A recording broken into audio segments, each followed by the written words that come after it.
Kutholakale umfana oneminyaka emithathu ubudala obelahlekile eshonile ephungulelweni eNtabankulu. Ukhungathekile umndeni wasephungulelweni eNtabankulu kulandela ukutholakala kwesidumbu sengane eneminyaka emithathu ubudala bekubikwa ukuthi ilahlekile. Ingane okuthiwa nguNdalo Ngcola itholwe isishonile kanti izimo ezithinta ukushona kwayo zikhomba ukuthi ibulewe. Okhulumela umndeni u-Anelisa Ngcola usiqinisekisile lesigameko kanti uthi umndeni usashaqekile namanje ngalesi sigameko.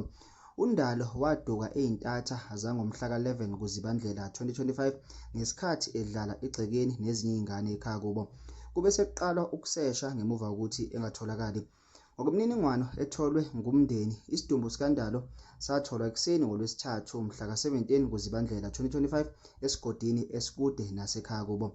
Umndeni usuzwakalise ukudabuka nokushaqeka ngokulahlekelwa, yize sebekwamukela ukudlula kwakhe emhlabeni, kodwa banxuse ukuthi kwenziwe uphenyo olugcwele ukuze kuqinisekiswe ukuthi ubulungiswa buyenzeka.